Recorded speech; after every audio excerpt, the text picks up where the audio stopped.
নমস্কার। আজকে আমাদের লকডাউন চলাকালীন মার্কস চর্চা উত্তর 24 পরগনা জেলা পার্টির পক্ষ থেকে যে কর্মসূচি নেওয়া হয়েছে তার অঙ্গ হিসেবে মার্কসীয় অর্থনীতি এই বিষয়ে আমরা আলোচনা করব।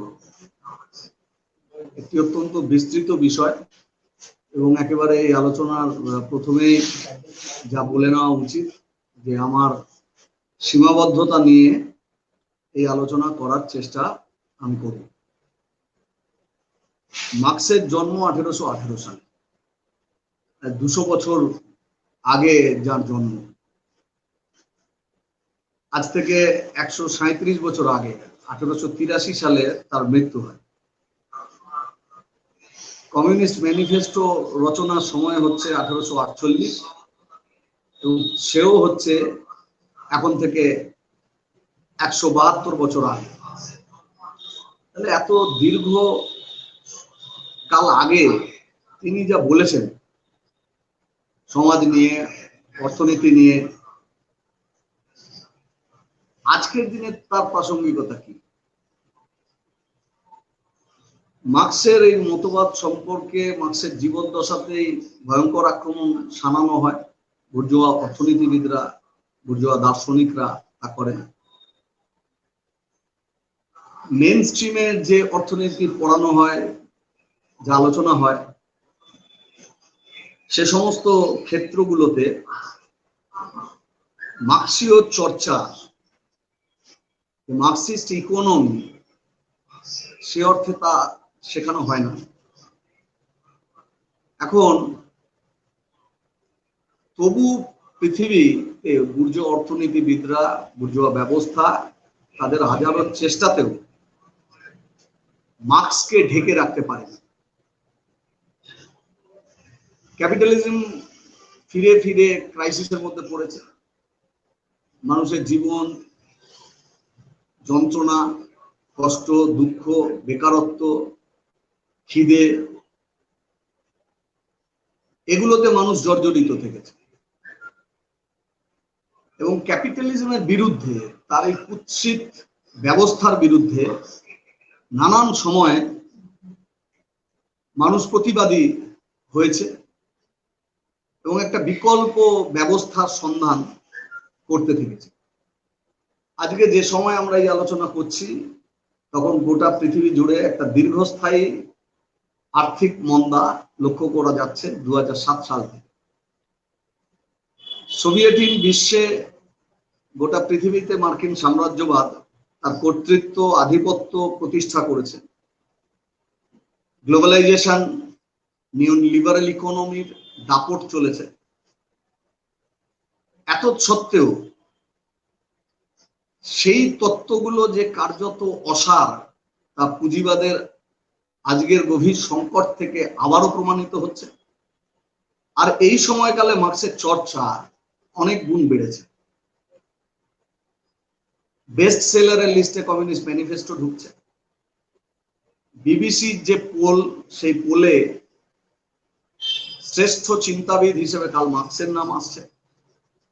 এমনকি পুঁজিবাদী দুনিয়াতে বুর্জোয়া অর্থনীতিবিদরাও, তারাও এই দীর্ঘস্থায়ী যে মন্দাস, তার থেকে উত্তরণের রাস্তা খোঁজার জন্য ক্যাপিটালিজমের মধ্যে দাঁড়িয়ে যা খুঁজে বার করা যাচ্ছে না, তখন দ্বারস্থ হচ্ছে মার্কসের কাছে। যে মার্কসকে খুঁটিয়ে তারা অনুসন্ধান চালাচ্ছে যে মার্কসের ক্যাপিটালিজম সম্পর্কে যে ব্যাখ্যা, যে বিশ্লেষণ, তার মধ্যে কোনো কিছু পাওয়া যায় কিনা যা দিয়ে ক্যাপিটালিজম উদ্ধার পেতে পারে, কোনো সূত্র পেতে পারে কিনা। কিন্তু মার্কস তো ক্যাপিটালিজম সম্পর্কে বলেছেন যে এটা একটা আত্মধ্বংসকারী ব্যবস্থা। ক্যাপিটালিস্ট সিস্টেমের মধ্যে আছে গলদ, আর সেই গলদের কারণের জন্য পুঁজিবাদী ব্যবস্থার মধ্যে তার এই রোগ মেরামত করবার কোনো জায়গা থাকে না। মার্কস ছিলেন একজন দার্শনিক, রাজনৈতিক অর্থনীতিবিদ এবং একই সঙ্গে বিপ্লবী সংগঠক।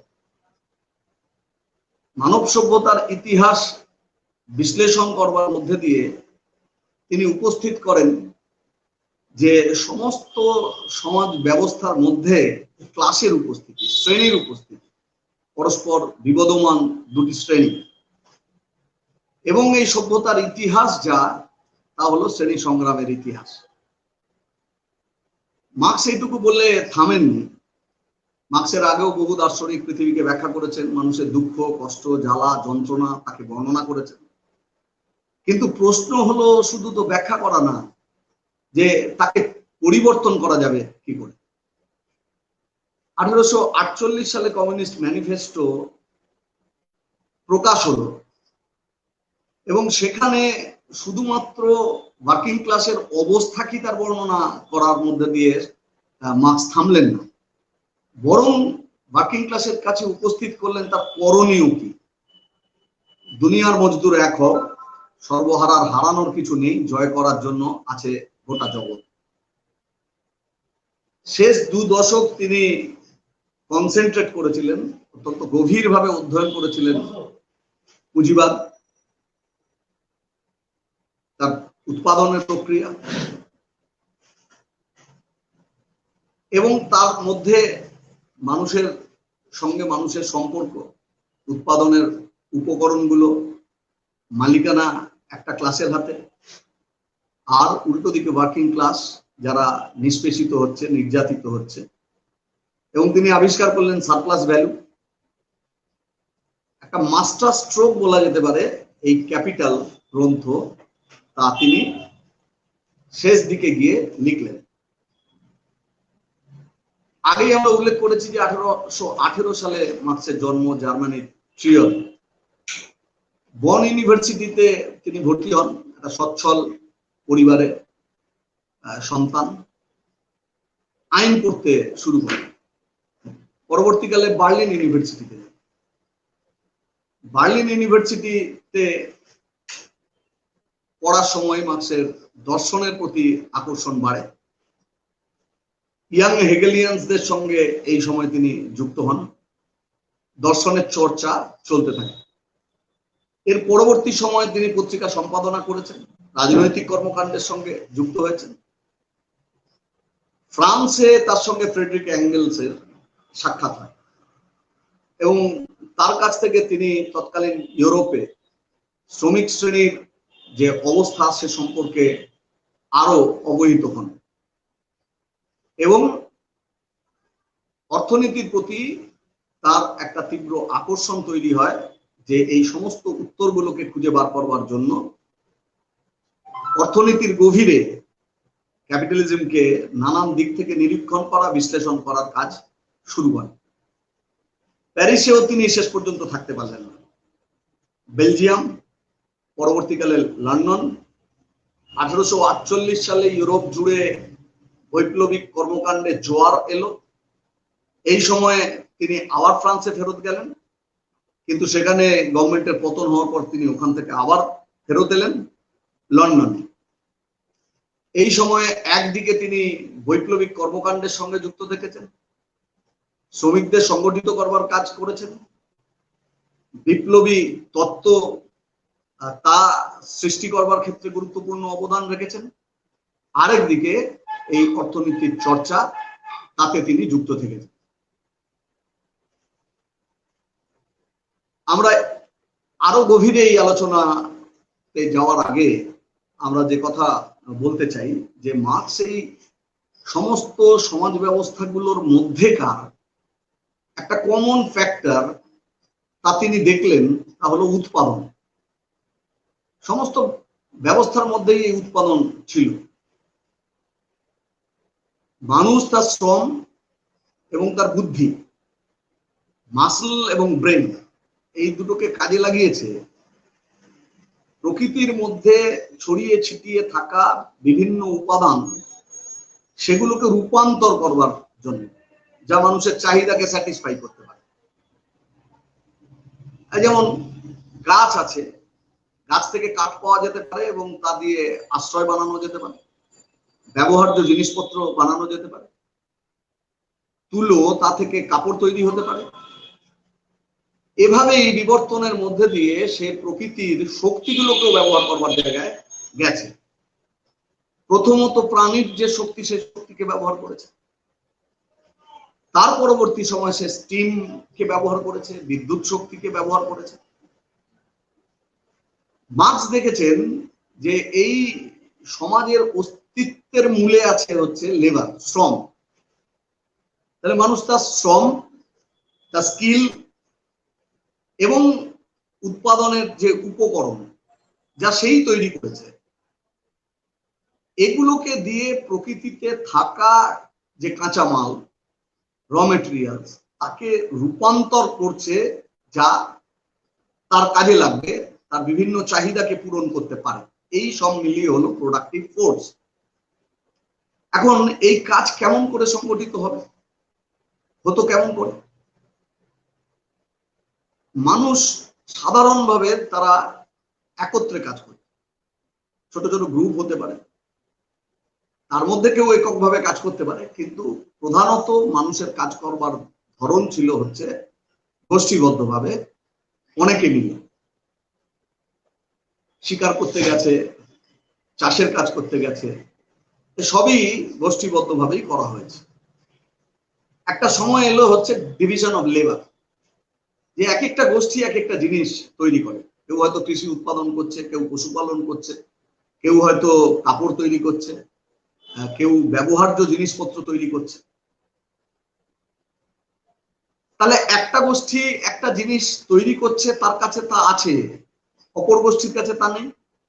তাহলে এক্সচেঞ্জ, বিনিময়, তা দরকার। এবং সেই বিনিময় হতো কি না, একটা পণ্যের সঙ্গে আরেকটা পণ্যের একটা অনুপাত তৈরি করা হতো।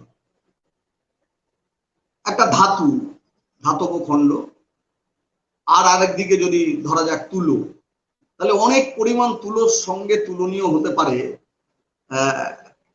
ধাতব কোনো বস্তু। এখন এই সময় এসে উপস্থিত হলো আরেকটা সমস্যা, তাহলে যে ডিস্ট্রিবিউশনের প্রবলেম। প্রায় 500 বছর আগেকার কথা, যে একটা মডার্ন সিস্টেম ডিস্ট্রিবিউশনের ক্ষেত্রে উপস্থিত হলো, এবং ওয়েস্টার্ন দেশে, পাশ্চাত্যের দেশগুলোতে যা মার্কেট বা বাজার তৈরি হলো। বাজার তৈরি হওয়ার সঙ্গে সঙ্গে আরেকটা শব্দ এসে উপস্থিত হলো, তা হলো বার্গেনিং, দর কষাকষি করা। এটা প্রাচীন গ্রিক সভ্যতাতেও এটা দেখা গেছে, এই বাজারের উপস্থিতি অনেক শহরে। প্লেটো, অ্যারিস্টটল এরা এই বাজারের পক্ষের লোক ছিলেন না, সমালোচনা করেছেন, ঘৃণা দৃষ্টিতেই দেখেছেন। এদের ধারণায় যা ছিল যে এই বাজার কমিউনিটিকে ডিস্ট্রয় করবে, ধ্বংস করবে। মার্কস লক্ষ্য করলেন যে এই যে অনেক মানুষ একত্রে কাজ করছে, সোশ্যাল লেবার, সামাজিক শ্রম, এখন তাহলে মানুষের সঙ্গে মানুষের এই ক্ষেত্রে একটা সম্পর্ক তৈরি হবে। এখন এটাই হলো উৎপাদন সম্পর্ক। মানুষ স্বার্থপর গোছের ছিল তা না। মার্কসের কথা যে আদিম সাম্যবাদী যে ব্যবস্থা, তাতে তো সমস্ত মানুষ, যারা সক্ষম মানুষ, তারা তৎকালীন সময়ের যে মোড অফ প্রোডাকশন, যার উপরে তারা নির্ভর করত, সেটা তো সকলে মিলে করত।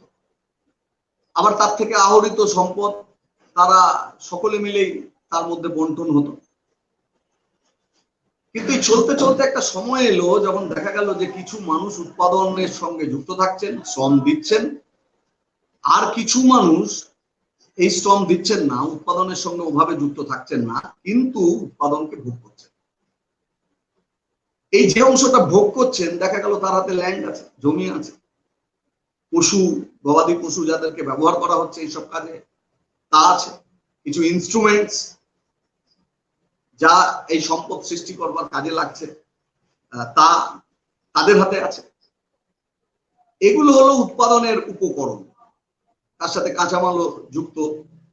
তাহলে এইগুলো মালিকানা যাদের হাতে আছে থাকলো তাদের শ্রম করতে হলো, অন্যরা শ্রম করলো এবং সেই শ্রম অধিকার করলো একটা অংশের মানুষ। তাহলে উৎপাদনের উপকরণগুলোর মালিকানা মানুষের মধ্যে একটা নির্দিষ্ট সম্পর্ক, একটা নির্দিষ্ট সমাজ ব্যবস্থায় সৃষ্টি করল। মার্কস দেখালেন যে স্লেভারি, দাস ব্যবস্থা, সেখানে দাসের মালিক এবং দাস, দাস হচ্ছে দাস মালিকের প্রপার্টি, তাকে দিয়ে উদয়স্ত সমস্ত ধরনের কাজ মালিক করাচ্ছে, দাস মালিক করাচ্ছে, মালিক তাকে কাজ করতে হচ্ছে না। এটা যখন রূপান্তর ঘটলো ফিউডাল সিস্টেমে, সামন্ততন্ত্র এলো, তখন আগেকার সেই স্লেভারি থাকলো না, কিন্তু তারা ভূমির দাসত্বে মানুষ যুক্ত হলেন এবং এই বৃহৎ ভূস্বামী বা সামন্ত প্রভু তারা উৎপাদনের সঙ্গে যুক্ত না থাকলেও এই অসংখ্য মানুষ যারা ভূমি দাসত্বে আটকে আছে, নিবদ্ধ আছে, তারা সেই কাজ করলেন, কিন্তু তার অধিকাংশটা গেল হলো সামন্ত প্রভুদের হাতে। ক্যাপিটালিস্ট সিস্টেম যখন ফিউডাল সিস্টেমের পরে এলো, বলা হলো এটা একটা গণতান্ত্রিক, মানবিক, এখানে মানুষ মুক্ত, কোনো দাসত্ব বৃত্তি করবার ব্যাপার নেই, যে এতটা মুক্ত যে সে কোথায় কাজ করবে কিনা সেটা তার উপরে নির্ভর করে আছে। কিন্তু এই সোসাইটির ক্ষেত্রেও দেখা গেল ধরনটা বদলালো, কিন্তু এই জমি থেকে ছিন্ন হওয়া মানুষের কাছে টিকে থাকার জন্য, তার নিজের অস্তিত্ব বজায় রাখবার জন্য অন্য কিছুই থাকে না, একমাত্র বিকল্প হচ্ছে তার শ্রমকে বিক্রি করা। তাহলে পুঁজিবাদী ব্যবস্থাতেও একইভাবে একটা অংশের মানুষ যাদের হাতে উৎপাদনের উপকরণগুলোর মালিকানা থাকলো তাদের শ্রম দিতে হলো না, আর যারা শ্রমিক তাদেরকে এই শ্রম দিতে হলো। এখন প্রত্যেকটা ক্ষেত্রেই এই যে অংশ নির্যাতিত, ডিপ্রাইভড অংশ, তারা অনেক বেশি উৎপাদন করতে বাধ্য হতো, তারা যা কনজিউম করতো, তারা যা ভোগ করতো তার থেকে অনেক গুণ বেশি তাদের উৎপাদন করতে হতো। তাহলে এটাই সারপ্লাস উৎপাদন। এবং এর মধ্যে থেকে দুটো শ্রেণীর উপস্থিতি দেখা গেল, যে সমস্ত ব্যবস্থাতেই এই দুটো শ্রেণীর উপস্থিতি থাকছে, আর তাদেরকে এই সারপ্লাস উদ্বৃত্ত তারা তৈরি করছে, যেখানে লুকিয়ে আছে এই ব্যবস্থাগুলোর মধ্যে শোষণ, এক্সপ্লয়টেশন। তাহলে এই উদ্বৃত্ত উৎপাদনের মধ্যে যা উৎপাদনকারীর নয়, তা উৎপাদনের উপকরণের মালিক তার হাতে চলে গেল। মার্কস দেখলেন যে এই প্রত্যেকটা শ্রেণী বিভক্ত যা সমাজ, উৎপাদনের উপকরণের মালিকানা তাকে কেন্দ্র করে শোষণের ব্যবস্থা, এই সবকটা ব্যবস্থাতেই পরস্পর বিবদমান এই দুটো শক্তির উপস্থিতি, তা তিনি দেখালেন একেবারে দাস ব্যবস্থা থেকে শুরু করে ক্যাপিটালিজম পর্যন্ত। ব্যাপার এক, যে এখানে কোথাও তার থেকে মুক্তি নেই, শোষণ অব্যাহত থাকলো, শুধু মোড অফ প্রোডাকশন তার পরিবর্তন ঘটল। পুঁজিবাদী ব্যবস্থা সম্পর্কে পুঁজিবাদী অর্থনীতিবিদদের বক্তব্য আমি আগে উল্লেখ করলাম, যেটা একটা গণতান্ত্রিক, এটা একটা মানবিক একটা ব্যবস্থা, যেখানে মানুষ পরাধীন নয়, মানুষ দাস নয়, এখানে মানুষ মুক্ত এবং স্বাধীন। এবং এই মার্কেট, যে মার্কেটের মধ্যে দিয়ে এই ডিস্ট্রিবিউশন প্রসেস চলছে, এই সবটাই এমন একটা ব্যবস্থা, একটা চমৎকার একটা ব্যবস্থা, তার মধ্যে কিছু খামতি ঘাটতি যদি তৈরিও হয়, তার চলতে চলতে ও নিজেই তাকে মেরামত করে নিতে পারে। এটা একটা ইটারনাল সিস্টেম, একটা শাশ্বত একটা ব্যবস্থা, যেন অনেকটা ভগবানের নিয়ন্ত্রণাধীন একটা ব্যবস্থা। মার্কস ক্যাপিটালিজমকে বোঝার জন্য আরো গভীরে অ্যাডাম স্মিথ, রিকার্ডো এদের লেখা অত্যন্ত মন দিয়ে পড়েন। বৈজ্ঞানিক দৃষ্টিভঙ্গি দিয়ে পুঁজিবাদী ব্যবস্থা, তার উৎপাদন প্রক্রিয়া তাকে গভীরে অধ্যয়ন করেন, স্টাডি করেন, রিসার্চ করেন এবং তিনি বলেন এই উৎপাদিকা শক্তি এবং উৎপাদন সম্পর্ক এইটা হলো সমাজ ব্যবস্থার মূল ভিত্তি। এটাকে তিনি বলেন যে সাবস্ট্রাকচার বা ইনফ্রাস্ট্রাকচার, আর সুপারস্ট্রাকচার হলো আইন, ধর্ম, সংস্কার, সরকার, সাংস্কৃতিক সংগঠন। এরা কেউই কিন্তু স্বাধীন না। শ্রেণী বিভক্ত সমাজে কখনোই তারা স্বাধীন নিরপেক্ষ অবস্থান নেন না। এরকম ধারণা সেটা বিভ্রম ছাড়া কিছুই না। এদের মূল কাজ হলো যে রুলিং ক্লাস, উৎপাদনের উপকরণগুলোর মালিকানা যাদের হাতে আছে তাদের সেই শ্রেণীর স্বার্থ রক্ষা করে চলা। কিন্তু এই ব্যবস্থাগুলোর ট্রানজিশন আসে, রূপান্তর ঘটে। এই উৎপাদিকা শক্তি এবং উৎপাদন সম্পর্কের কথা আমরা আগে আলোচনা করেছি। প্রত্যেকটা ব্যবস্থাতেই এই উৎপাদিকা শক্তি এবং উৎপাদন সম্পর্কের সঙ্গে যখন সামঞ্জস্যপূর্ণ আর থাকে না,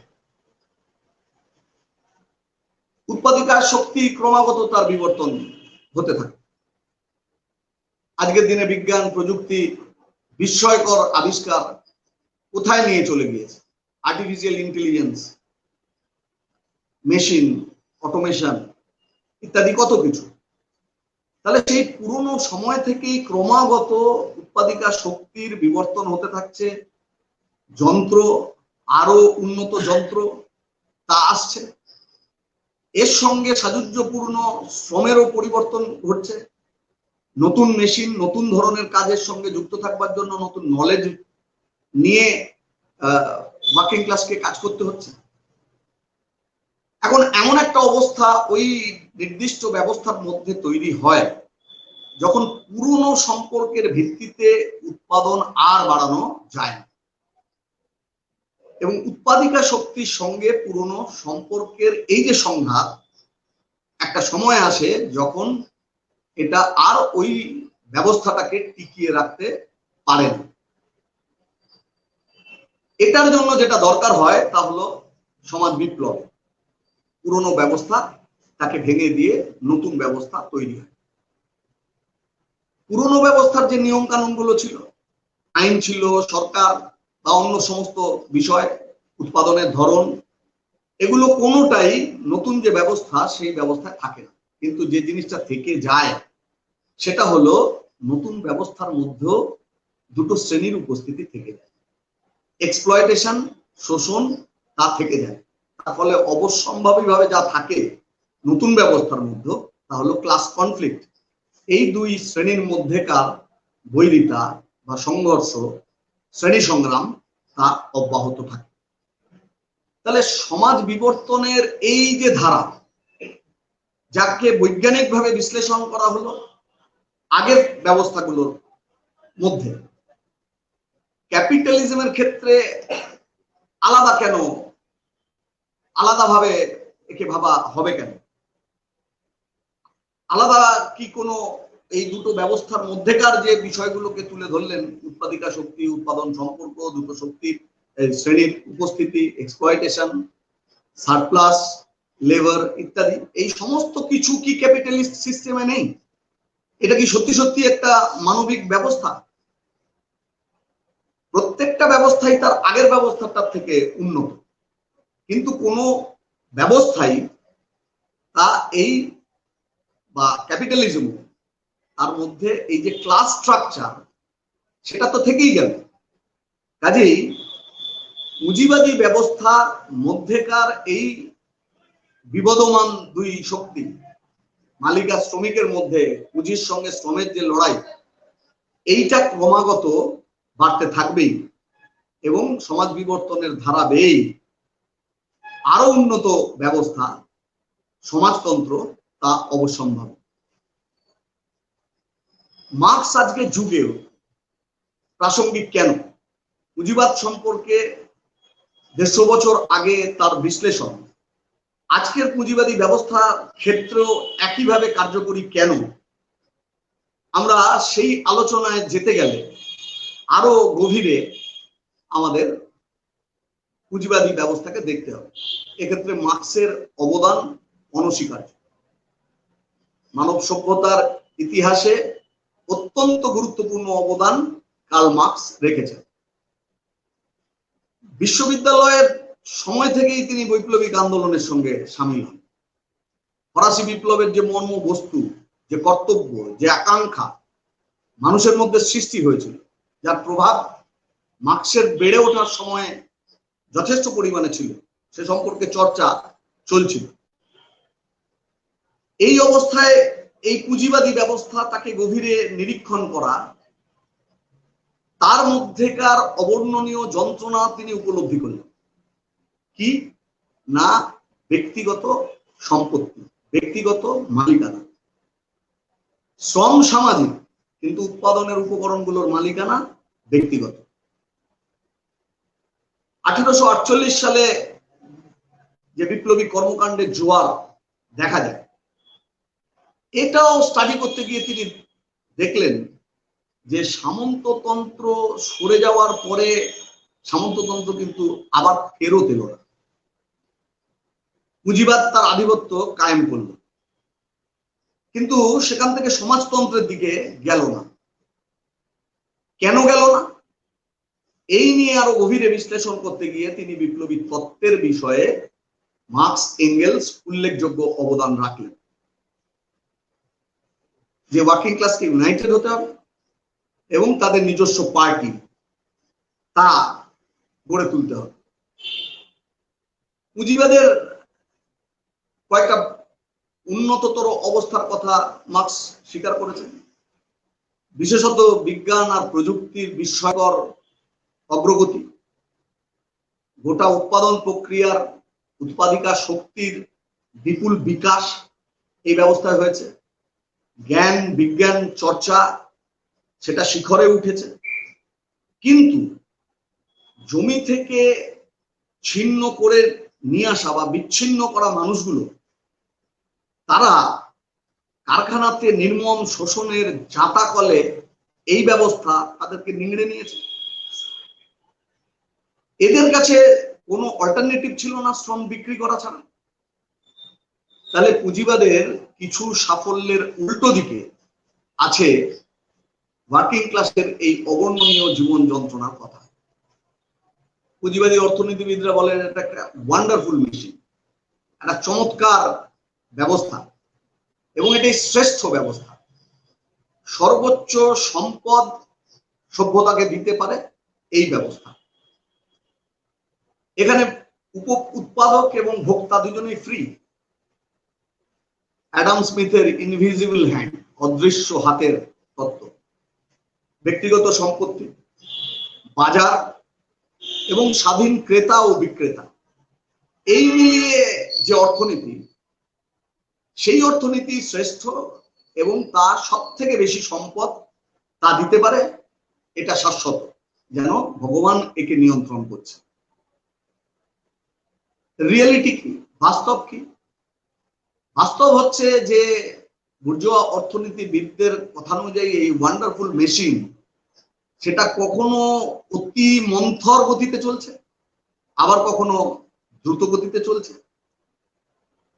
কখনো মন্দা আসছে ফিরে ফিরে আসছে, আবার কখনো তার দীর্ঘস্থায়ী রূপ পাচ্ছে।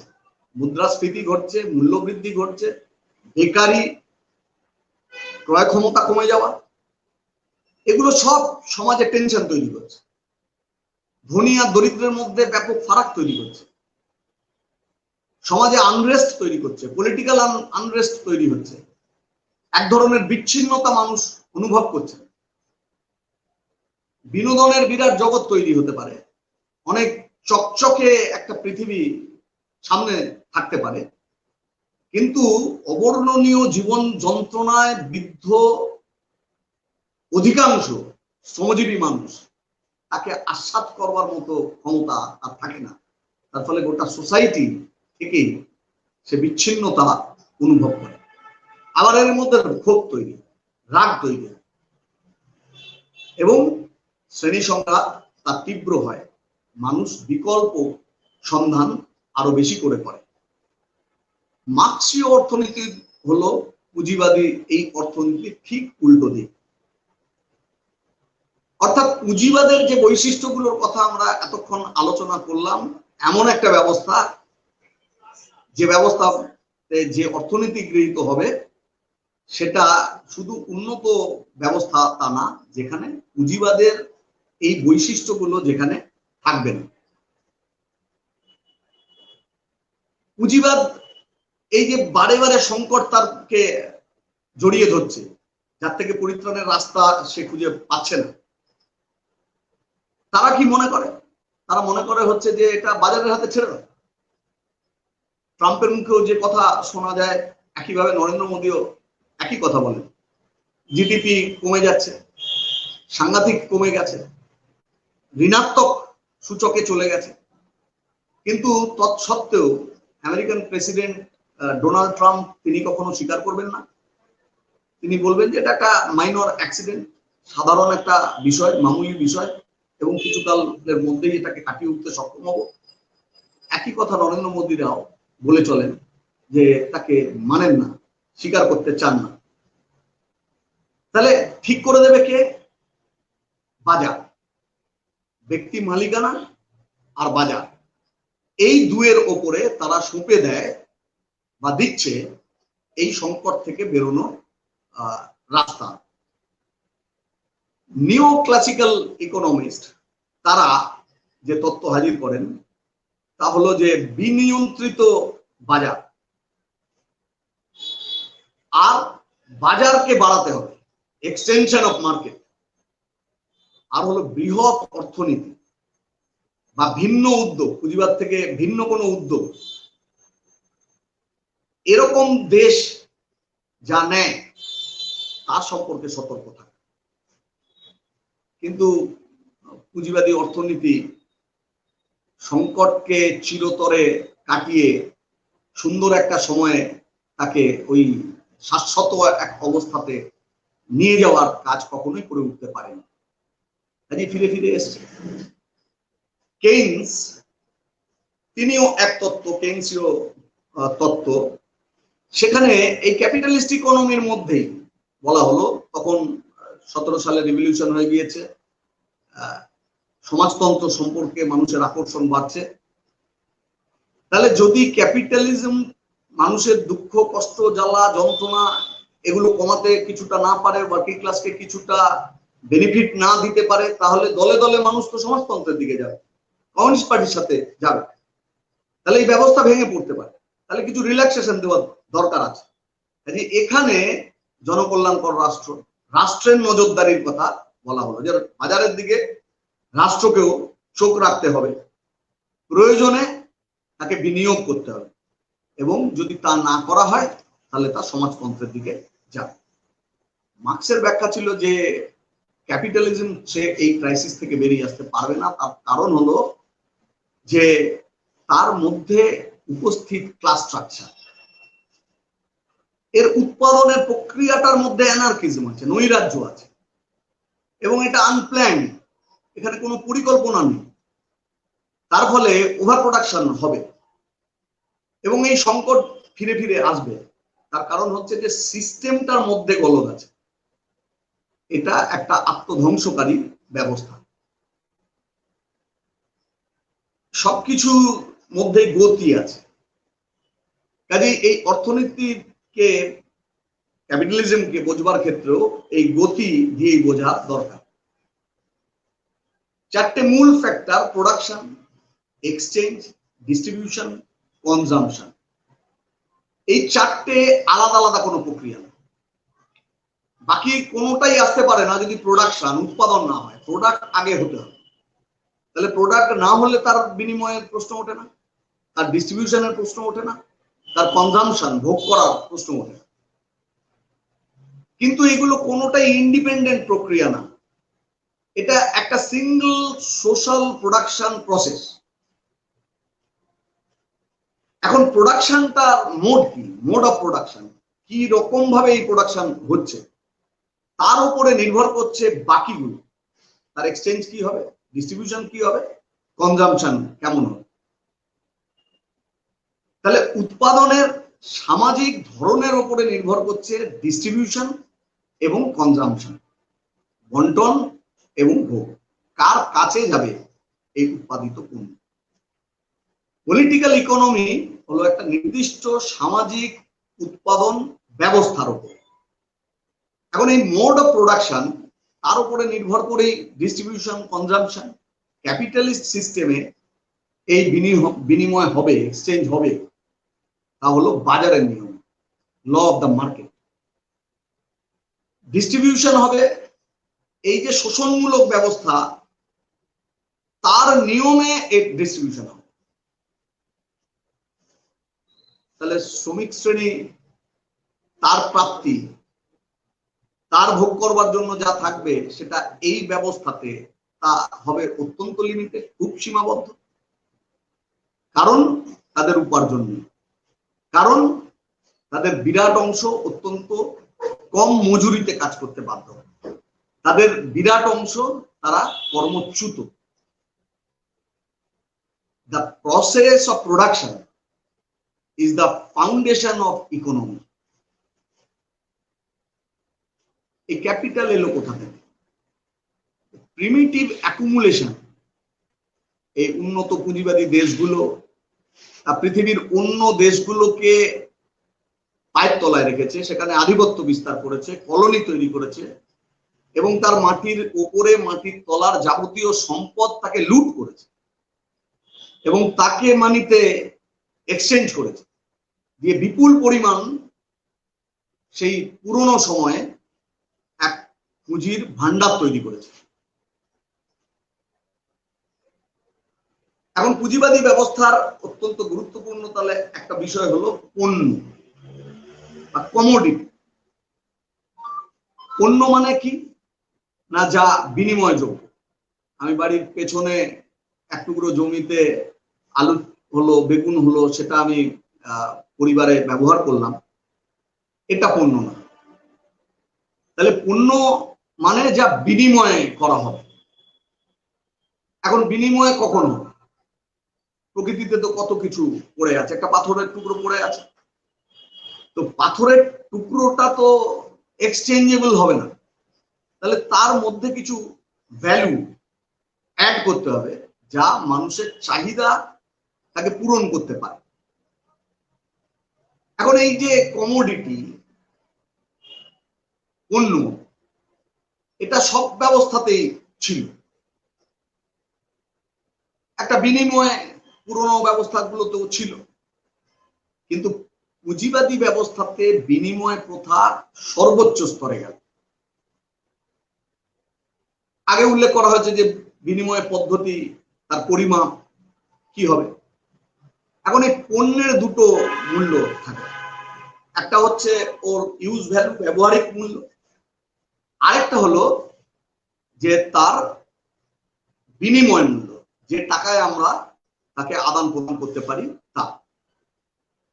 আরেকটা বিষয় এক্ষেত্রে গুরুত্বপূর্ণ, তা হলো যে কি রেশিওতে, কোন অনুপাতে একটা বস্তুর সঙ্গে আরেকটা বস্তুর এই আদান প্রদান ঘটবে। এখানে ক্লাসিক্যাল ইকোনমিস্ট রিকার্ডোর বক্তব্য, লেবার থিওরি অফ ভ্যালু, যে the value of one commodity is to the value of another as the labor necessary for the production of one is to other. এটা মার্কসের কথা। রিকার্ডো বললেন যে একটা জিনিস তৈরি করতে তার পেছনে লেবার টাইম কতটা গেছে, ধরা যাক 12 দিন গেল। আরেকটা একই ধরনের জিনিস তা তৈরি করতে ধরা যাক 20 দিন লাগলো। তাহলে ভ্যালুটা যদি এই দামের উপরে লেবার টাইম কতটা গেছে তার উপরে দাঁড়িয়ে হয়, তাহলে ডেফিনেটলি 20 দিন লেগেছে যে কাপড়টা বুনতে, তার দাম বেশি হবে 12 দিন যেটা লেগেছে তার থেকে। এটা দিয়ে সবটা ব্যাখ্যা করা যাবে না।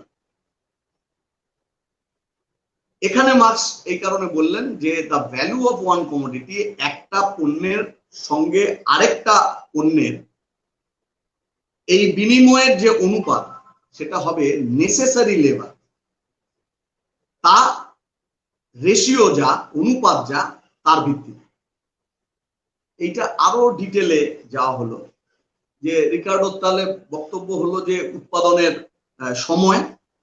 মার্কস আবার এটাকে বললেন যে এটা আমি একটা দোকানে সে পণ্যের দাম ব্যাখ্যা করতে গিয়ে যুক্তি যদি এটা হয় তাহলে সেটা যুক্তির দিক থেকে ভালো হতে পারে, কিন্তু যেটা উপেক্ষিত হচ্ছে, যেটার দিকে নজর দেওয়া উচিত, সেটা হলো সোশ্যাল লেবার, সামাজিক শ্রম। তাহলে এখানে বার করতে হবে কি গড়। তাহলে একটা 12 দিন লাগলো, একটা 14 দিন লাগলো, তাহলে এর গড় করলে হয় হচ্ছে 13 দিন। তাহলে ওটা তৈরি করতে যে সামাজিক শ্রম ব্যয় হয়েছে সেটা হলো 13 দিন। এখন এই শ্রম তারও দুটো ধরন আছে। একটা হলো যেটা নির্দিষ্ট শ্রম, যে নির্দিষ্ট শ্রমের মধ্যে দিয়ে একজন ফসল ফলাচ্ছে, একজন শ্রমিক কারখানাতে কাজ করছে। আরেকটা বিমূর্ত শ্রম। এই যে শ্রমের ভান্ডার, এই শ্রমের ভান্ডারটা যদি না থাকতো, অ্যাজ এ হোল গোটা সোসাইটিতে মানুষের শ্রম করবার যে ক্ষমতা, এই যে শ্রমের ভান্ডার, এই শ্রমের ভান্ডারটা আছে বলেই ওই নির্দিষ্ট শ্রম আসতে পারছে। যদি এই বিমূর্ত, ওইটাকে বলছে ওই ভান্ডার, যে শ্রমের ভান্ডার, এটা বিমূর্ত শ্রম। এই বিমূর্ত শ্রম যদি না থাকতো তাহলে নির্দিষ্ট শ্রম তা উপস্থিত হতো না। যে কোনো কমোডিটি পণ্য, তার মধ্যে এই বিমূর্ত শ্রম আছে বলেই সেটা বিনিময় যোগ্য।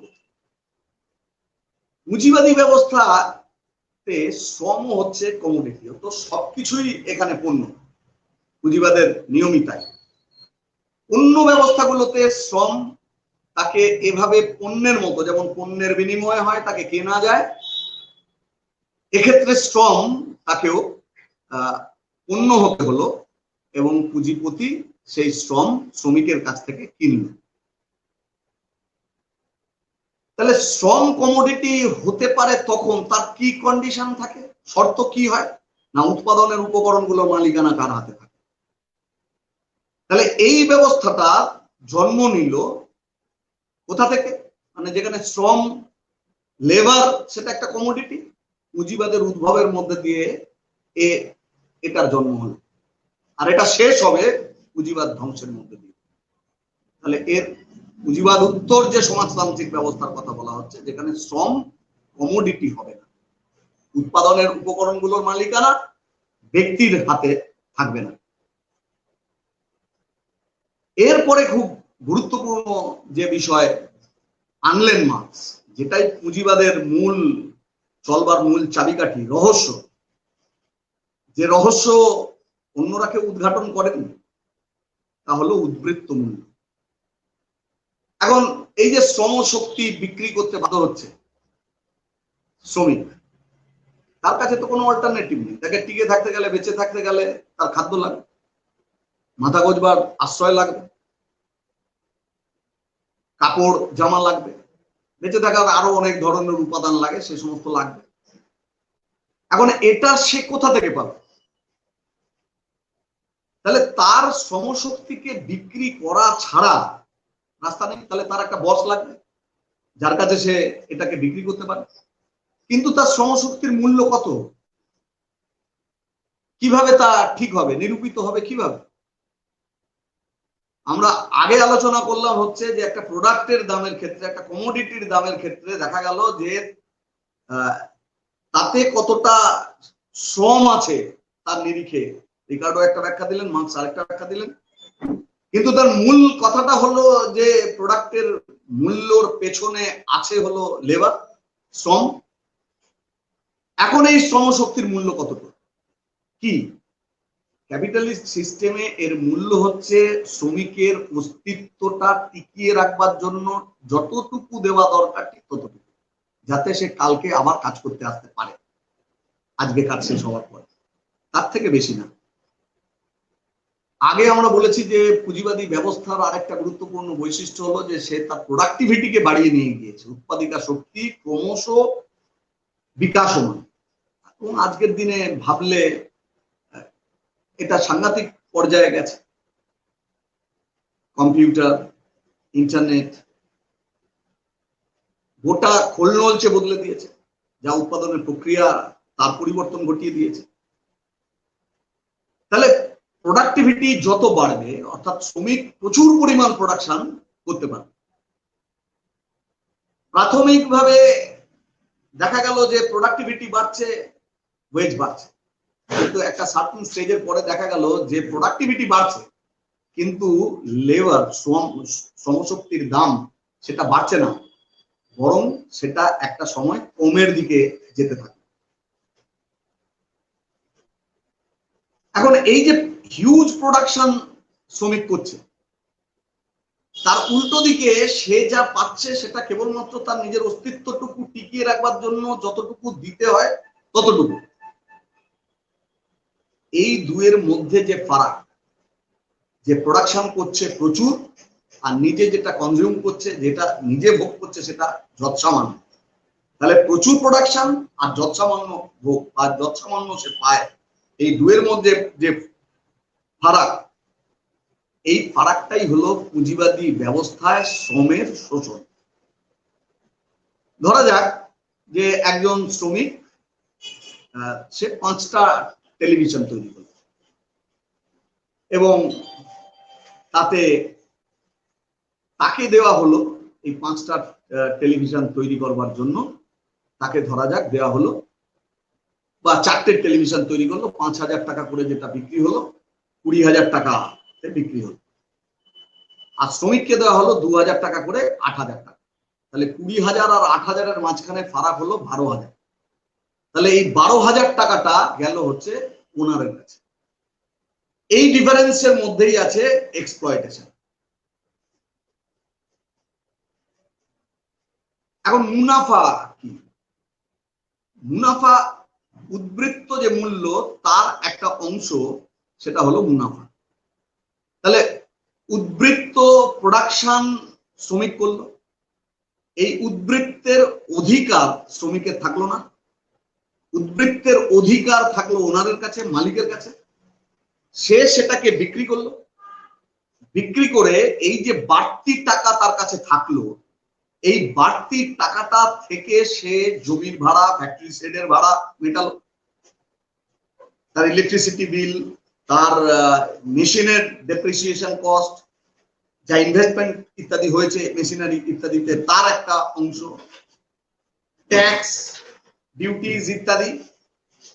তাহলে এই 1200 টাকার মধ্যে ধরা যাক 700 টাকা চলে গেল তাতে, তাহলে পড়ে থাকলো যে 500, এই 500টা হচ্ছে ওর মুনাফা। ক্যাপিটালিস্ট সিস্টেম চলে এই মুনাফা তাকে বাড়ানোর লক্ষ্য নিয়ে, এই মুনাফাটাকে বাড়াতে হবে। ও সব গভর্নমেন্টের ঘরে দিয়ে দিল বা ভাড়ায় দিয়ে দিল, অন্য কিছুতে ব্যয় করে দিল, তাতে তো ওর লাভ হবে না। তাহলে ওর লাভ নির্দিষ্ট করতে গেলে এই মুনাফা, এই প্রফিট তাকে বাড়াতে হবে। এখন আসে যে এটা হতে পারে কি করে?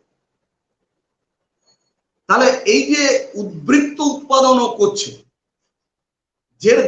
যার দাম শ্রমিককে মালিক দিচ্ছে না, যে উদ্বৃত্তটা মালিক নিয়ে নিচ্ছে, তাহলে এই উদ্বৃত্ত উৎপাদন যদি বাড়ানো যায় তাহলে হতে পারে। তাহলে কি করে হতে পারে? তাহলে শ্রমিককে বেশি কাজ করাতে হবে। ট্রেড ইউনিয়নের চাপে গোটা পৃথিবী জুড়ে যে আন্দোলন শ্রমজীবী মানুষের, তার মধ্যে দাঁড়িয়ে 8 ঘন্টার কাজ নিশ্চিত হয়েছে, তবু চোরাগোপ্তা ভাবে 10 ঘন্টা 12 ঘন্টা কাজ করাচ্ছে। আর এই প্যান্ডেমিক সিচুয়েশনে আমরা দেখছি আমাদের দেশেই বিজেপির পরিচালিত সরকারগুলো একটা আমরা লাগু শ্রমিককে 13 ঘন্টা 14 ঘন্টা কাজ করানো যেত, তাহলে এই বাড়তি পুরো সময়ের উৎপাদন হচ্ছে, এই উদ্বৃত্ত গোটা উৎপাদনটা ওর হাতে থাকবে, মালিকের হাতে থাকবে। তাহলে শ্রমের সময় বাড়ানো একটা দিক। সেকেন্ড হচ্ছে যে টেকনোলজি ব্যবহার। হস্তচালিত তাঁত, একটা কাপড় বুনতে তাঁতির কতদিন লাগে? যখন এটা পাওয়ারলুম এলো, হ্যান্ডলুম চলে গিয়ে, বা হ্যান্ডলুম আছে এই সময় পাওয়ারলুম এলো, তাহলে ওর যেটা 1 মাসে প্রোডাকশন সেটা 2 দিনে করে দিল, তাহলে হিউজ প্রোডাকশন তাতে এলো মেশিনারি ব্যবহার করবার মধ্যে দিয়ে, তাহলে প্রোডাক্টিভিটি এই পদ্ধতিতে গেল বেড়ে। আবার এই যে প্রোডাক্টিভিটি বাড়লো তার সঙ্গে এত লেবার আর প্রয়োজন হবে না, তার ফলে লেবার কিছু চলেও যাবে। তাহলে বাইরে অনেক মানুষ কর্মপ্রার্থী হবে, অনেক লেবার, আনএমপ্লয়েড মানুষ। ক্যাপিটালিস্ট সিস্টেমের এটাও আরেকটা বৈশিষ্ট্য, তা হলো যত বেশি রিজার্ভ বেঞ্চে লোক থাকবে, বেকারত্ব যত বাড়বে, শ্রমের দাম তত কমবে। তাহলে শ্রমের দাম যত কমানো যাবে ওর মুনাফা তত বাড়বে। এরা মহিলা, শিশু, তাদেরকেও শ্রমিক হিসেবে কাজে নিল, যা যেখানে আরেক ধরনের ডিসক্রিপেন্সি থাকলো, এদেরকে কম টাকাতে কাজ করানো হলো, যার মধ্যে থেকেও তারা বাড়তি উদ্বৃত্ত নিতে পারল। এখন এই যে সিস্টেম, এই সিস্টেমটার মধ্যেও প্রতিযোগিতা আছে। টেলিভিশন কত কোম্পানি তৈরি করে, মোবাইল ফোন কত কোম্পানি তৈরি করে, সার্ভিস প্রোভাইড করছে কত রকম কোম্পানি। এখন শুনছি ভোদাফোন আর আইডিয়া নাকি এক হয়ে যাচ্ছে, জিওর সঙ্গে বাকিদের লড়াই। কতজন ছিল চলে গেল, টিকে থাকতে পারছে না। ক্রমাগত এই যে পুঁজিবাদী ব্যবস্থার মধ্যেকার প্রতিযোগিতা, সেই প্রতিযোগিতাতে হেরে যাচ্ছে, সরে যেতে হচ্ছে, ছিটকে যাচ্ছে। আবার নতুন পুঁজি আসছে, নতুন পুঁজিপতি সে আসছে সামনে। কার পণ্য কত কম দামে বিক্রি করা যাবে, কার পণ্য কত বড় বাজার দখল করবে, এইখানে হচ্ছে সে একেবারে হিংস্র নেকড়ের মতো অন্যকে ধ্বংস করবার ক্ষেত্রে উদ্যত। মার্কস 1866 সালে এই কথা বলছে যে পুঁজির সাংঘাতিক কেন্দ্রীভবন এবং এর মধ্যে দিয়ে মনোপলি বা একচেটিয়া পুঁজির জন্ম। 1866 সালে মার্কস বলছে। তো আজও তো আমরা সেই আবর্তের মধ্যেই আছি। এখন এই যে সিস্টেম, মার্কসের কথাতে এই সিস্টেমটার মধ্যে গলদ আছে। আপনি যতই এর থেকে স্নো পাউডার লিপস্টিক লাগান, এ সংকট থেকে বেরিয়ে আসতে পারবে না। এর ভেতরের এই কদর্যতাকে এভাবে ঢেকে রাখা যাবে না। তার প্রধান কারণ হচ্ছে যে এর উৎপাদনে আছে চরম নৈরাজ্য। কোনো পরিকল্পনা বিহীন ভাবেই এই উৎপাদন হতে থাকে, একে অন্যকে নির্মমভাবে ধ্বংস করবার দিকে যায়। সেই দিকে থাকবে যে শক্তিশালী। The anarchy of production is the law of capitalism. এখন উৎপাদন ব্যবস্থার মধ্যে এই ফারাক, যা অনেকবার বলা হলো যে মেইনস অফ প্রোডাকশন, উৎপাদনের উপকরণগুলো মালিকানা থাকছে ওনার, মালিক, শিল্পপতির কাছে, পুঁজিপতির কাছে, আর লেবার পাওয়ার, শ্রমশক্তি, তা থাকছে ওয়ার্কারদের কাছে। এই কনফ্লিক্ট থাকবেই। তার সাথে ওভার প্রোডাকশন, প্রচুর পরিমাণ সামগ্রী বাজারে, আর তার বিক্রি নেই, সংকট অনিবার্য। সেই ইউরোপের প্রেক্ষাপটেই বললেন এই কথা যে কয়লা কেনার ক্ষমতা নেই, বাড়িতে জ্বালানি নেই। জ্বালানি নেই কেন? রান্না করা যাচ্ছে না, তার কারণ জ্বালানি নেই। জ্বালানি নেই তার কারণ হলো কয়লা কিনতে পারছে না। তো কেন কয়লা কেনা যাচ্ছে না? বাবার কাজ নেই। বাবার কাজ কেন নেই? না ওখানে প্রচুর কয়লা। এক অদ্ভুত ব্যাপার। তাহলে ক্যাপিটালিস্ট সিস্টেমে এই নৈরাজ্য চলতে থাকে। এখন এর থেকে বেরিয়ে আসবার জন্য কি করে? উৎপাদিত পণ্যের একাংশকেও নষ্ট করে দেয়। এই উদাহরণ আমেরিকাতে আছে, ব্রাজিলে আছে, অন্যান্য পুঁজিবাদী দেশগুলোর মধ্যে পাওয়া যাবে, যে উৎপাদিত পণ্যকে নষ্ট করে দিচ্ছে। উৎপাদিকা শক্তি তার আংশিক বিনষ্ট করছে, মোস্ট আনসাইন্টিফিক, কিন্তু তারা করছে, মরচে ধরে যাচ্ছে কারখানার মেশিনে। কিন্তু বুর্জোয়া অর্থনীতিবিদরা এই ক্রাইসিসকে আড়াল করবার চেষ্টা করে যাবে। এই minor problem, accidental disturbances between branches of economy and under consumption. এখন এটাই হলো পুঁজিবাদের বৈশিষ্ট্য। লেনিন মার্ক্সবাদকে সমৃদ্ধ করলেন। মার্ক্স তার জীবদ্দশায় যা দেখলেন, যা বিশ্লেষণ করলেন, ব্যাখ্যা উপস্থিত করলেন, লেনিন 1917 সালে সোভিয়েত বিপ্লব হওয়ার পরে সমাজতান্ত্রিক দেশ সোভিয়েত ইউনিয়ন গোটা পৃথিবীর কাছে নতুন বার্তা, নতুন স্বপ্ন হাজির করলো। এইখানে একটা নতুন অবস্থা তা তৈরি হলো। মার্কস এঙ্গেলস ওখানে দেখিয়েছিলেন যে পুঁজিবাদী প্রতিযোগিতার মধ্যে পড়ে কিছু পুঁজিপতি হেরে যাচ্ছে, টিকে থাকতে পারছে না, তাকে সরে যেতে হচ্ছে, পুঁজির কেন্দ্রীভবন ঘটছে, একচেটিয়া পুঁজি তৈরি হচ্ছে। লেনিন দেখলেন, বিশেষত 1907 সাল 8 সাল পরিপূর্ণভাবে তা পরিষ্কার হয়ে উঠল যে পুঁজির ব্যাপক কেন্দ্রীভবন ঘটল এবং একচেটিয়া পুঁজির স্তরে পুঁজিবাদ এসে উন্নীত হলো।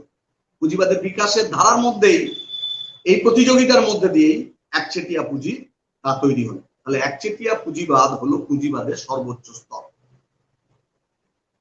এবং সাম্রাজ্যবাদ, সাম্রাজ্যবাদ সম্পর্কে লেনিন বললেন যে এটা হচ্ছে পুঁজিবাদের সর্বোচ্চ স্তর এবং সাম্রাজ্যবাদ হলো পুঁজিবাদের বিকাশের ধারার পরিণতি হচ্ছে সাম্রাজ্যবাদ। লেনিন এই সাম্রাজ্যবাদের 5খানা বৈশিষ্ট্যের কথা উল্লেখ করলেন যে সাম্রাজ্যবাদের যুগে উৎপাদনের কেন্দ্রীভবন ঘটবে, একচেটিয়া পুঁজি তা সামনে আসবে। দ্বিতীয় ইম্পর্টেন্ট ব্যাপার হলো এতদিনের ব্যাংকের পুঁজি আর শিল্প পুঁজির যে আলাদা অবস্থান তাকে আর ধরে রাখতে পারবে না। তাহলে শিল্প পুঁজির সঙ্গে বৃহৎ ব্যাংক পুঁজি মিশে যা তৈরি করবে তা ফিনান্স ক্যাপিটাল বা লগ্নি পুঁজি তা তৈরি হবে। আরেকটি গুরুত্বপূর্ণ বৈশিষ্ট্য হচ্ছে যে আগে যেমন পণ্য এক জায়গা থেকে আরেক জায়গায় যেত, বাজারে সেই পণ্য বিক্রি করাটাই ছিল মুখ্য ব্যাপার। এখন দেখা গেল যে পণ্য রপ্তানির তুলনায় পুঁজি রপ্তানি আরো অনেক গুণ বেশি গুরুত্বপূর্ণ হয়ে গেছে। আজকের দিনে এটা বিরাট, মানে $10 ট্রিলিয়ন যদি ইন্ডাস্ট্রিতে পুঁজি খাটে তাহলে তার 50 গুণ, মানে $500 ট্রিলিয়ন তা খাটে হলো ফাটকা বাজার।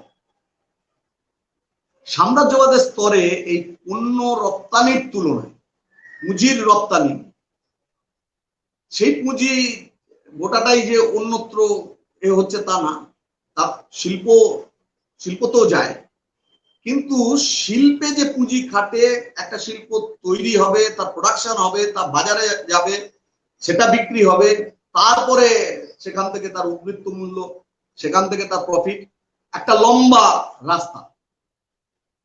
কাজেই অনেক বেশি ইন্টারেস্টেড সে হলো যে প্রাকৃতিক সম্পদ, মানব সম্পদকে সস্তায় লুট করবার জায়গায় সে যেতে থাকে। 4, আন্তর্জাতিক ক্ষেত্রে একচেটিয়া পুঁজির বিভিন্ন কার্টেল সংঘ তৈরি হলো, যারা গোটা পৃথিবী জুড়ে কে কোথায় কিভাবে ব্যবসা করবে তা ঠিক করলো। 5, বৃহৎ পুঁজিবাদী দেশগুলো তারা গোটা দুনিয়াকে রঙিন পেন্সিল দিয়ে গ্লোবের ওপরে দাগ কাটলো, কে কোন দেশ কোনখানে ব্যবসা করবে তা ঠিক হলো। লেনিন মার্ক্সীয় বিপ্লবী তত্ত্বেরও বিকাশ ঘটালো। মার্ক্সের তত্ত্ব অনুযায়ী শিল্পে উন্নত দেশে এই বিপ্লব সম্পাদিত হওয়ার কথা, যেখানে আধুনিক শ্রমিক শ্রেণীর উদ্ভব হয়েছে। বিপ্লব সংগঠিত হলো 1917 সালে, তার মধ্যে দিয়ে সোভিয়েত ইউনিয়নের জন্ম হলো। রাশিয়াকে বলতো ইউরোপের পেছনের উঠোন। শিল্প পরিকাঠামো উন্নত ছিল না, কিন্তু ততদিনে লেনিনের ব্যাখ্যা হলো যে এই স্তরে এসে বিশ্ব পুঁজিবাদ তার যে একটা চেইন তৈরি হয়েছে, এই শৃঙ্খলের সব থেকে দুর্বল গ্রন্থিতে আঘাত যদি হানা যায় তাহলে শ্রমিক শ্রেণীর জয় অনিবার্য। প্রথম বিশ্বযুদ্ধের আগে ব্যাপক ক্রাইসিস 1929 সাল থেকে শুরু। এই প্রথম বিশ্বযুদ্ধের আগে প্রথম মানে মহামন্দা যাকে বলে গ্রেট রিসেশন, এবং তার থেকে পরিত্রাণের রাস্তা যখন পুঁজিবাদ জানলো না, তখন সে অন্তহীন যুদ্ধে লিপ্ত হলো। এক দেশের গরিব মানুষ, তার হাতে রাইফেল ধরানো হলো আরেক দেশের গরিব মানুষকে মারবার জন্য। এই নিছকই সাম্রাজ্যবাদী যুদ্ধ, বাজারের জন্য যুদ্ধ, নিজেদের টিকে থাকবার জন্য যুদ্ধ, সংকট থেকে বেরিয়ে আসবার জন্য যুদ্ধ। এই যুদ্ধ সাধারণ মানুষের জন্য যুদ্ধ নয়, বরং এই হাতিয়ারকে সাম্রাজ্যবাদের বিরুদ্ধে, পুঁজিবাদের বিরুদ্ধে কাজে লাগাতে হবে এবং শ্রমিক শ্রেণী তার বিপ্লব সম্পাদিত করবার জায়গায় যেতে হবে। এই এবং 1917 সাল এই ঘটনা ঘটল। লেনিন ফিনান্স ক্যাপিটালের কথা বললেন। ক্যাপিটালিজম তার হাইয়েস্ট স্টেজ, ইম্পেরিয়ালিজম তার কথা বললেন। কিন্তু এখানেও যে এই সংকট থাকবে এবং এই সংকট থেকে পরিত্রাণ বা মুক্তির রাস্তা যে পুঁজিবাদ দেখাতে পারবে না, এই কথাও একই সঙ্গে বললেন। এরপরে আবার পৃথিবী দেখলো যে ব্যাপক সংকট, তা হলো দ্বিতীয় বিশ্বযুদ্ধের আগে 1929-30 সাল থেকে আবার গ্রেট রিসেশন শুরু হলো এবং তা আলটিমেটলি গিয়ে দাঁড় করালো হচ্ছে গোটা পৃথিবীকে দ্বিতীয় মহাযুদ্ধে, দ্বিতীয় বিশ্বযুদ্ধে। সে এক ভয়ঙ্কর ব্যাপার। দ্বিতীয় বিশ্বযুদ্ধের পরবর্তীকালে সোভিয়েটের গৌরবোজ্জ্বল ইতিহাস, জার্মানির পতন, এখানে সমাজতন্ত্রের জয় জয়কার। দ্বিতীয় বিশ্বযুদ্ধের পরেই দেশে দেশে উপনিবেশবাদ খতম, মুক্তিযুদ্ধ, সেখানে স্বাধীনতা অর্জন। এরকম একটা সময়ে অনেকটা সংকটের মধ্যে থাকা পুঁজিবাদ তার অস্তিত্বকে টিকিয়ে রাখবার জন্য কতগুলো মেজার, ইকোনমিক মেজার তারা নেয়। কেইনসের তত্ত্ব এখানে প্রয়োগ হয় এবং কেইনসের এই তত্ত্ব যখন বলে, পূর্ব অর্থনীতিবিদদের অনেকেই তা আপত্তিও করে যে জনকল্যাণকর অর্থনীতি গ্রহণ করতে হবে, জনকল্যাণকর রাষ্ট্র গঠন করতে হবে এবং বাজার কমপ্লিটলি এই প্রাইভেট মালিকানার হাতে ছেড়ে দেওয়া যাবে না, বৃহৎ কর্পোরেশনগুলোর হাতে ছেড়ে দেওয়া যাবে না। যদি তারা বিনিয়োগ না করে, যদি সেখানে উৎপাদন না হয়, তাহলে বিপুল পরিমাণ আনএমপ্লয়মেন্ট ইত্যাদি এগুলো চলতেই থাকবে এবং এরকম একটা পরিস্থিতিতে ব্যাপক অস্থিরতা তৈরি হবে এবং সেই প্রেক্ষাপট যা তৎকালীন সময় তা সমাজতন্ত্রের দিকে এগিয়ে যাবে। কাজে এই অবস্থায় জনকল্যাণকর ভূমিকা রাষ্ট্রের নিতে হবে, তা তারা নেন। কেইনসের এই ইকোনমি আর একটা কি করেন না, বিনিময়টা হবে, তার আগে ছিল সোনা বিনিময়ের জায়গা ছিল, তো তাকে সরিয়ে দিয়ে গোটা পৃথিবী জুড়ে একটা মুদ্রা, কমন কারেন্সি ডলার, তাকে নিয়ে আসা হলো। 45 থেকে 73 ওরা বলে হচ্ছে যে গোল্ডেন এরা অফ ক্যাপিটালিজম। তুলনামূলকভাবে পুঁজিবাদ বৃদ্ধি, সমৃদ্ধি ঘটল এই সময়। লেনিন এই সময়টাকে চিহ্নিত করেছিলেন সাম্রাজ্যবাদ হলো পুঁজিবাদের সর্বোচ্চ স্তর, সাম্রাজ্যবাদ হলো মুমূর্ষু পুঁজিবাদ বা ক্ষয়িষ্ণু পুঁজিবাদ, আর এটাই হলো সর্বহারার বিপ্লবের যুগ। 24 সালে লেনিনের মৃত্যু হয়। লেনিনের মৃত্যুর পরে দেখা যায় যে লেনিন যা বলেছিলেন তাই হলো। 29-এ আবার মন্দা এবং তার ফলশ্রুতিতে দ্বিতীয় বিশ্বযুদ্ধ, সাম্রাজ্যবাদী যুদ্ধ তা হল। এরপরে পৃথিবী আবার সংকটের সামনে পড়ল 70-এর দশক। ওপেক ভুক্ত দেশগুলো তারা তেলের দাম বাড়ান এবং বিপুল পরিমাণ ডলার, পেট্রো ডলার যাকে বলা হয়, এটা এই দেশগুলোর হাতে চলে আসে, ওপেক ভুক্ত দেশগুলো। এরা এই টাকা আমেরিকা এবং ইউরোপের বড় বড় ব্যাংকগুলোতে গচ্ছিত রাখা শুরু করে। এই টাকাতে ফুলে ফেপে উঠতে থাকে ব্যাংকগুলো, কিন্তু ব্যাংক এই টাকা নিয়ে কি করবে? ব্যাংকে তো বিনিয়োগ,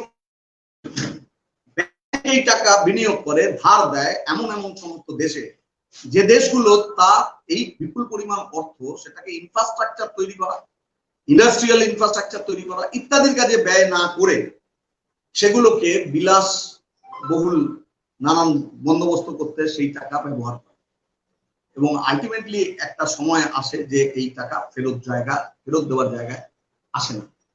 তার ফলে ক্রাইসিস গোটা পৃথিবীতে আবার সামনে চলে আসে। এর মধ্যে 90s-এ আরেকটা ঘটনা ঘটলো, তা হলো সোভিয়েটের পতন এবং এই ঘটনার পরে পূর্ব ইউরোপের দেশগুলোতে সমাজতান্ত্রিক শিবির ধাক্কা খেল।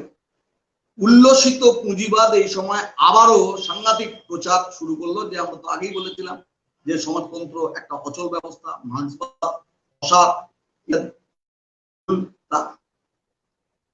এখন গোটা পৃথিবীতে মাতব্বর ছড়ি ঘোরানোর আধিপত্য কায়েম করবার জায়গায় এসে দাঁড়ালো ইউএস ইম্পেরিয়ালিজম। সেকেন্ড ওয়ার্ল্ড ওয়ারের পরেই ও এই যাত্রা শুরু করে, জাপানের উপরে দুটো পরমাণু বোমা, এবং ওর ইকোনমিক প্ল্যানের সঙ্গে থাকে মিলিটারি স্ট্র্যাটেজি। সেই অনুযায়ী গোটা আজকের দিনের যে ফিনান্স ক্যাপিটাল, দিনের আমলে ফিনান্স ক্যাপিটালের থেকে কিঞ্চিত তা ফারাক আছে। সেই সময় এই ফিনান্স ক্যাপিটাল কোনো একটা রাষ্ট্রকে পাওয়া যেতে পারত, কিন্তু আজকে কোনো একটা রাষ্ট্র থেকে উদ্ভব হলেও এখন ফিনান্স ক্যাপিটালকে কোনো একটা দেশের গণ্ডির মধ্যে বাঁধা যায় না, এটা ইন্টারন্যাশনাল ফিনান্স ক্যাপিটাল।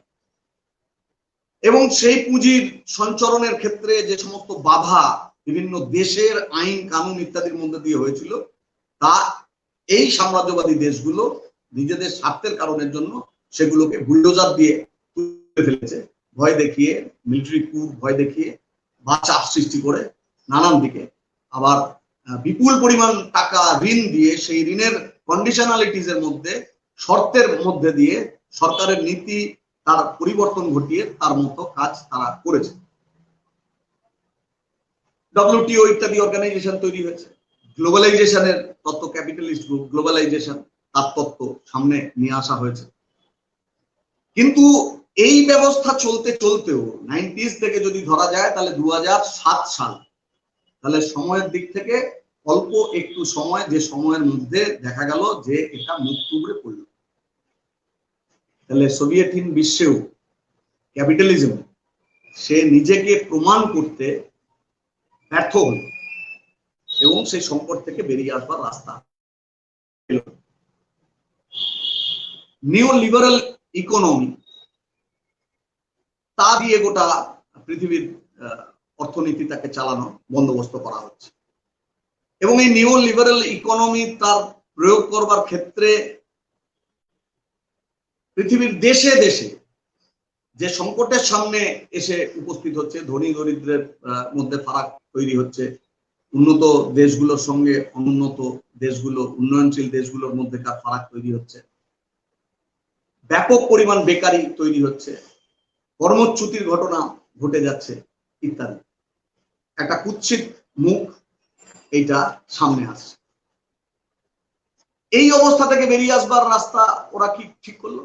ঠিক করলো কৃত্রিম ভাবে বাজারটা তৈরি করতে হবে, তুলতে হবে, যাতে কেনা বেচা বন্ধ না হয়ে যায়। তাহলে কি করা যাবে? প্লাস্টিক মানি, ক্রেডিট কার্ড, যে দেদার পার্সোনাল লোন, ফোনের পর ফোন ব্যাংকগুলো করতে থাকলো যে তুমি লোন নাও, লোন নিয়ে কি কিনবে না বাজার থেকে ভোগ্য পণ্য কেন, এটা ওটা জিনিস কিনতে থাকবে, বাড়ি ফ্ল্যাট কেনা শুরু হলো।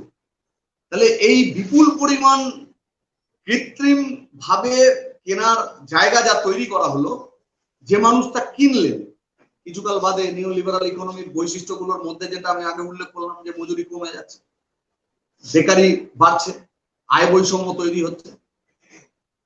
এইরকম সময়ে এই পরিমাণ ঋণ তা দিয়ে বাজারকে তোলবার একটা ব্যবস্থা করা হচ্ছে। রাষ্ট্রের নিয়ন্ত্রিত ভূমিকা, যে মিনিমাম গভর্নেন্সের তত্ত্ব এসে গেল যে রাষ্ট্র এত কিছু করবে না, সরকারের দায় আছে নাকি, এডুকেশন প্রাইভেটের হাতে যাবে, চিকিৎসা ব্যবস্থা তা প্রাইভেটের হাতে থাকবে। মানে জল, স্থল, অন্তরিক্ষ যা কিছু আমি ভাবতে পারি তা কমোডিটি এবং তা বিক্রয়যোগ্য ব্যাপার, পণ্য আদান প্রদান যোগ্য বিষয়, এবং গভর্নমেন্টের কোথাও কোনো ভূমিকা থাকবার কথা না, এরকম একটা জায়গায় নিয়ে যায় নিও লিবারাল ইকোনমি।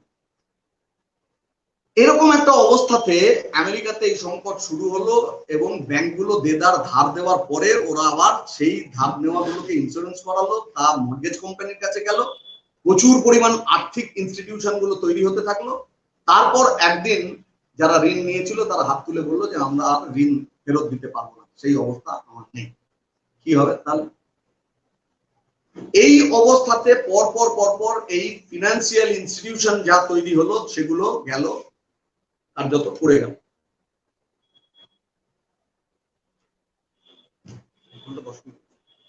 তো একটার পর একটা ধ্বংস হওয়ার জায়গায় গেল। এখন এই অবস্থা থেকে বেরোনোর রাস্তা হলো বেল আউট, গভর্নমেন্টের টাকা দিয়ে তাদেরকে বাঁচানোর চেষ্টা করা হলো, কর্পোরেটকে বাঁচানোর চেষ্টা করা হলো। আর উল্টো দিকে আমি যা যা বললাম যে সমাজে যে অবস্থা সামনে দাঁড়ালো, তাতে আমেরিকাতে 80খানা শহরে অকুপাই ওয়াল স্ট্রিট মুভমেন্ট, যে আমরা 99%, তোমরা 1%, আমাদের সমস্ত স্বপ্ন তুমি কেড়ে নিয়েছো। WTOর বিরুদ্ধে গোটা পৃথিবীর নানান প্রান্তে যেখানে মিটিং করতে গিয়েছে সেখানে ফেটে পড়েছে। কৃষি, শিল্প, সার্ভিস সেক্টর, প্রত্যেকটা জায়গাতে এই এক অবস্থা তৈরি হয়েছে। তাহলে এর থেকে পরিত্রাণ, উত্তরণ, তার রাস্তাতে বেল আউটে গেল। বেল আউট মানে গভর্নমেন্টের টাকা দিয়ে কর্পোরেটকে, ব্যাংককে বাঁচানোর চেষ্টা করা হলো। তো গভর্নমেন্ট তো সব টাকা খরচা করে দিল, এখন গভর্নমেন্ট তার সরকারি যে কাজ সেটা পরিচালনা করবার টাকা কোথায়? তাহলে গভর্নমেন্ট এবার যেটা করলো সেটা হলো যে পেনশন বন্ধ করে, মাইনে কমানো, জনকল্যাণমূলক কাজে গভর্নমেন্টের যে ভূমিকা ছিল সেই ভূমিকা উইথড্র করলো। এগুলোর মধ্যে দিয়ে যা তৈরি হলো তা হলো যে আবারও নতুন করে মানুষের কেনবার ক্ষমতা কমে গেল। তাহলে আমি বেল আউটের মধ্যে দিয়ে ওকে বাঁচানোর চেষ্টা করলাম, কিন্তু ওর উৎপাদিত পণ্য যেটা বাজারে গেল, বাজারে যে ক্রেতা তার হাতে টাকা না থাকবার ফলে বাজার সংকুচিত হয়ে গেল। তাহলে বেল আউট প্রক্রিয়ার মধ্যে দিয়েও আলটিমেটলি দেখা গেল যা, তাতে এই বাজারকে তেজি করা গেল না। যেটা আমরা এই দেশে বলি যে নরেন্দ্র মোদীর সরকার এই সময় দাঁড়িয়ে লক্ষ লক্ষ কোটি টাকা আদানি আম্বানি তার হাতে তুলে দিচ্ছে। আমরা বলছি তুমি ডাইরেক্টলি মানুষের হাতে ক্যাশ যোগান দাও, তাহলে বাজার তেজি হতে পারে হচ্ছে মানুষের হাতে টাকা, কারণ টাকা হাতে মানুষ মানে অর্থনীতির ভাষায় বাজার। আমি এই বাজারটাকে সংকুচিত করে দিয়ে কিছুতেই ক্যাপিটালিজমের এই ক্রাইসিস তার থেকে বেরিয়ে আসবার রাস্তা বার করা যেতে পারে না। তার ফলে কৃষি, শিল্প, পরিষেবা ক্ষেত্র গোটা পৃথিবী জুড়ে এক ভয়ঙ্কর সংকটের মধ্যে এসে পড়লো সেই 2007 সাল থেকে, যেখান থেকে বেরিয়ে আসবার কোনো রাস্তা তাদের কাছে নেই। প্রথম বিশ্বযুদ্ধের আগে ছিল সংকট, সেই সংকটের পর যুদ্ধ, যুদ্ধের পরিসমাপ্তিতে গোটা পৃথিবী সমাজতান্ত্রিক দেশের জন্ম দেখেছে। দ্বিতীয়বার বড় রকমের সংকট তৈরি হলো 1929-30 সাল। তার থেকে জন্ম নিল হচ্ছে extreme rightist force, Hitler, Mussolini, তাদের নেতৃত্বে ফ্যাসিজম গোটা পৃথিবীকে করায়ত্ত করবার চেষ্টা করলো। এবং এই তিন, হিটলার, মুসোলিনি, তোজো, শেষ পর্যন্ত এদের পরাজয় ঘটলো, মানব সভ্যতাকে বহু প্রভূত ক্ষয়ক্ষতির মধ্যে থেকে বাঁচানো সম্ভব হলো। এবং তারপর যেটা হলো তা হলো যে পৃথিবীর বিরাট অংশ জায়গায় সমাজতন্ত্র তৈরি হলো। পৃথিবীর বহু দেশ তারা উপনিবেশবাদ থেকে মুক্ত করতে পারলো নিজেদেরকে, এবং পরবর্তীকালে চায়নাতে, কিউবাতে, ভিয়েতনামে বিপ্লব হলো, সমাজতান্ত্রিক শিবির তৈরি হলো। তৃতীয় 2007 সাল থেকে এই বিপদ যখন গোটা বিশ্ব পুঁজিবাদী অর্থনীতির ক্ষেত্রে, তখন আবার সেই রাইটিস্ট শিফট আমরা দেখলাম। সে ডোনাল্ড ট্রাম্প হোক, এখানে নরেন্দ্র মোদী হোক, রাস্তা একই পদ্ধতিতে নিউ লিবারাল ইকোনমি, তার হাত ধরেই নয়া উদারবাদী অর্থনীতি তাকে প্রয়োগ করবার মধ্যে দিয়ে তারা এই অবস্থা থেকে বেরিয়ে আসবার চেষ্টা করছে, কিন্তু তা কিছুতেই সম্ভব নয়। বর্তমান পৃথিবীর যে চারখানা প্রধান দ্বন্দ্ব, তা হলো সাম্রাজ্যবাদ বনাম সমাজতন্ত্র, 2 সাম্রাজ্যবাদ বনাম উন্নয়নশীল দেশ, 3 আন্তঃসাম্রাজ্যবাদী দেশগুলোর মধ্যেকার দ্বন্দ্ব। যদিও এটা অনেকটা স্তীমিত, কিন্তু এটা মুছে গেছে তা না, তা আছে। আর পুঁজির সঙ্গে শ্রমের লড়াই, এই 4টে দ্বন্দ্বের উপরে ভিত্তি করেই গোটা বিশ্বের ঘটনাবলী পরিচালিত হচ্ছে। তাহলে পুঁজিবাদের সমস্যা, সংকট, সে কিছুতে দূর করতে পারে না। উৎপাদিকা শক্তি আর উৎপাদন সম্পর্কের মধ্যেকার যে দ্বন্দ্ব, কবে মার্কস বলে গিয়েছিলেন, আজও তা একইভাবে থাকে। পুঁজিবাদী ব্যবস্থায় এই দ্বন্দ্বের নিরসন কিছুতেই সম্ভব নয়।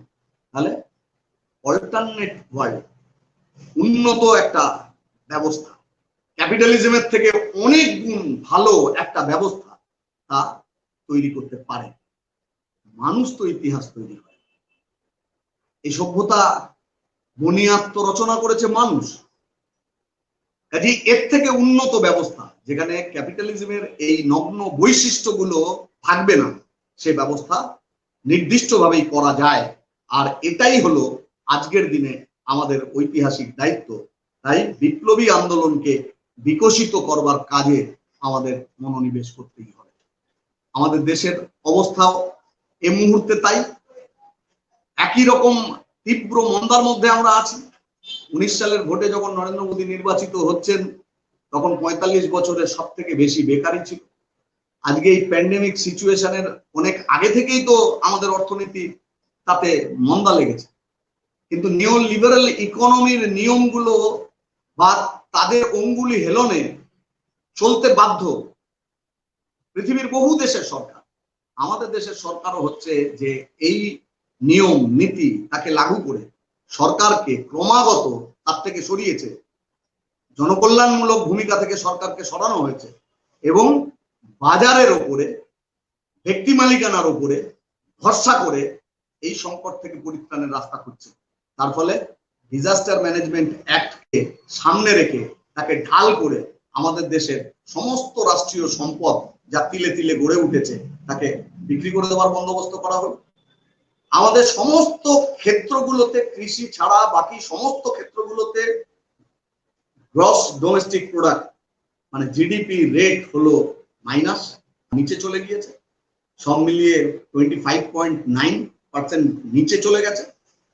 তাহলে এই যে ভয়ঙ্কর অর্থনৈতিক বিপর্যয়, এটা আজকে বিশ্ব পুঁজিবাদী ব্যবস্থার মূল বৈশিষ্ট্য, যা যে নীতিগুলোর কারণের জন্য হচ্ছে, সেই নীতিগুলো আমাদের দেশে এই দক্ষিণপন্থী, অতি দক্ষিণপন্থী সরকার তারা সেই নীতিকে গ্রহণ করেই চলছে। কাজেই গোটা পৃথিবী জুড়ে একটা উন্নত বিশ্ব, যে বিশ্বে এই শোষণ থাকবে না, এই বঞ্চনা থাকবে না, এত বেকারত্ব থাকবে না, এরকম একটা ব্যবস্থার জন্য লড়াই, সেই লড়াইটা সামনে আসছে। তার ফলে পুঁজিবাদের বিরুদ্ধে ক্রমশ লড়াই, ক্রমশ মিছিল দীর্ঘায়িত হচ্ছে। আমাদের ঐতিহাসিক দায়িত্ব হচ্ছে যে এই পুঁজিবাদী ব্যবস্থা তাকে ভাঙা এবং সর্বহারা শ্রেণীর নেতৃত্বে সমাজতন্ত্র তা গড়ে তোলা, তার জন্য বৈপ্লবিক কর্মকাণ্ড, আন্দোলন তাকে বিকশিত করা, এই কাজ ঐতিহাসিকভাবে আমাদের দায়িত্ব। আপনারা যারা এই দীর্ঘ সময় আমাদের এই আলোচনা থাকলেন, আপনাদের সকলকে অভিনন্দন জানিয়ে আমি আমার কথা শেষ করলাম।